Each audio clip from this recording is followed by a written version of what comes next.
Hello guys. So இன்றைக்கி நம்ம என்ன பார்க்க போகிறோம்னா இந்தியன் டேக்ஸ் சிஸ்டம் பற்றி. ஸோ நானே லைக் ஒரு 2-3 ஹார்ஸ் அந்த இந்தியன் டேக்ஸஸ்லாம் பார்த்து படிச்சுட்டு உங்களுக்கு ஒரு சம்மரி மாதிரி சின்னதாக உங்களுக்கு தேவையானது மட்டும் நான் சொல்ல போகிறேன். லைக் ஹவு டு நம்மளை வந்து கவர்மெண்ட் எப்படி எக்ஸ்ப்ளாய்ட் பண்ணுதோ, அது எப்படி பியூனிட்டிவ் லைக் பனிஷ்மெண்ட் மாதிரி நமக்கு டேக்ஸஸ் போடுறாங்களோ அதெல்லாம் நம்ம எப்படி சேவ் பண்ணி நம்ம வந்து எப்படி ஒரு உஷாராக கவர்மெண்ட்டை வந்து தப்பிக்கலான்னு தான் நான் இந்த வீடியோவில் சொல்ல போகிறேன். எப்படின்னா லைக் மேக்ஸிமம் 12 லேக்ஸ்க்கு இன்கம்க்கு கீழே இருந்துச்சுன்னா ஃபர்ஸ்ட் ஆஃப் ஆல் உங்களுக்கு பிஸ்னஸ்ஸு அந்த மாதிரிலாம் இருந்துச்சுன்னா நீங்கள் ஜிஎஸ்டி அந்த மாதிரி கட்டுவீங்க. ஸோ கேஷ் டீலிங் அந்த மாதிரி பண்ணிங்கன்னா உங்களுக்கு like you can save taxes. அது ஒரு சைடு. பட் நீங்கள் ஆன்லைன் ட்ரான்சாக்ஷன் உங்கள் ஜிஎஸ்டி இதெல்லாம் பார்த்தீங்கன்னா ஆப்வியஸ்லி உங்களுக்கு டேக்ஸ் கட்டுற மாதிரி தான் இருக்கும் பிஸ்னஸ் பீப்புளுக்கு. அப்புறம் வந்து சேலரி டேக்ஸ் பீப்புளுக்கு வந்து அவங்க ஆல்ரெடி உங்கள் சேலரியில் கட்டாயிரும் டேக்ஸஸ்லாம். அது எப்போ கட் ஆகும்னா உங்களுக்கு 12 LPAக்கு மேலே இருந்தால் மட்டும்தான் டேக்ஸஸ்லாம் அப்ளை ஆகும். அதுக்கு கீழே இருந்தால் லைக் மார்ஜினல் 75,000 மட்டும்தான் உங்களுக்கு லைக் இதாகும். அதுக்கும் லைக் 5 lakhs அந்த 6 lakhsலாம் இருந்தால் அது கட்டே ஆகாது. ஸோ மேக்ஸிமம் நம்ம பீப்புளெலாம் பிலோ 12 LPA தான் இருக்காங்க. ஸோ யாரெல்லாம் லைக் அபவுட் 12 LPA அது மேலே இருக்காங்களோ அவங்க என்ன பண்ணலான்னா நாட்டை விட்டு ஓடி போயிருங்க. இல்லைனா வந்து வேறு எதுனா நீங்கள் தான் உங்களுக்கு மனசாட்சி இருந்தால் கொடுங்க. அவங்க மனசாட்சி இல்லாமல் வாங்குகிறாங்க டேக்ஸு, கொடுங்க. ஏன்னா உங்களுக்கும் அதே ரோடு தான்.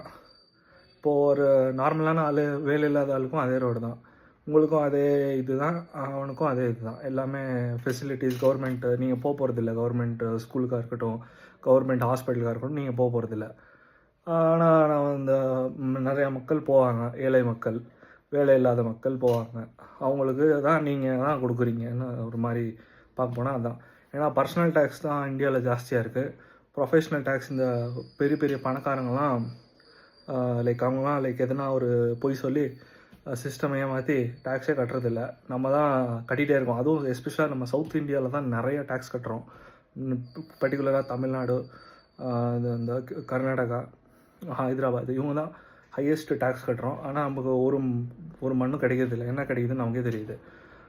ஸோ இதான் கைஸ், இதான் மெயின். அப்புறம் நமக்கு எதுனா ஒரு புது கார் வாங்கினீங்கன்னா அதில் டேக்ஸு, எதனா ஒரு புது பைக்கு என்ன நீங்கள் வாங்கினீங்கனாலும் ஃபஸ்ட்டு கவர்மெண்ட் தான் ஃபஸ்ட்டு வாய் வைக்குது. இந்த வாய் வைக்கிற பழக்கம் அந்த கவர்மெண்ட்டுக்கு எப்போ இருந்து வந்திருக்குன்னு எனக்கு தெரிய மாட்டேங்குது. ஸோ நம்ம என்ன பண்ணால் அந்த வாயை வைக்க விடாமல் பார்த்துக்கணும். அப்போ என்ன பண்ணணும்னா எல்லாமே செகண்ட் ஹேண்ட் வாங்குங்க. லைட்டாக ஸ்லைட்லி யூஸ்டு அந்த மாதிரி கேஷ் டீலிங் அந்த மாதிரி பண்ணிக்கோங்க. So you can save a lot of money in taxes. Because tax நான் கட்டினாலும் நீ அதுக்கான சர்வீஸ் கொடுக்க மாட்டேங்கிற. நான் ரோட் டேக்ஸ் கட்டுறது எனக்கு பிரச்சனை இல்லை, நான் கட்டுறேன், ஏன்னா எல்லாருமே கட்டுறாங்க. பட் நீ ரோட் போடுறியா?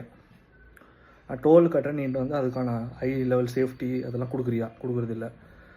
நான் வந்து லேண்ட் டேக்ஸ் கட்டுறேன், லேண்டில் எதுனா இது வருதா, என்ன சொல்கிறது,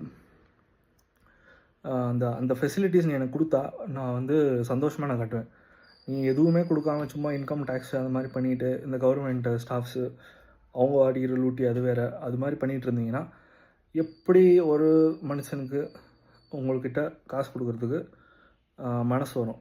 நான் அதனால தான் இந்த இது பேசுகிறேன். இது நீங்கள் யார் வேணால் என்ன வேணால் பண்ணிக்கோங்க. என்னை ஜெயிலில் போட்டால் கூட பிரச்சனை இல்லை. ஏன்னா வந்து எனக்கு ஃப்ரீயாக சாப்பாடு இதெல்லாம் கிடச்சிடும். ஸோ பீஸ்ஃபுல்லாக இருக்கும். மெடிடேஷன் பண்ணிவிட்டு வந்துடுவேன். Okay, thank you.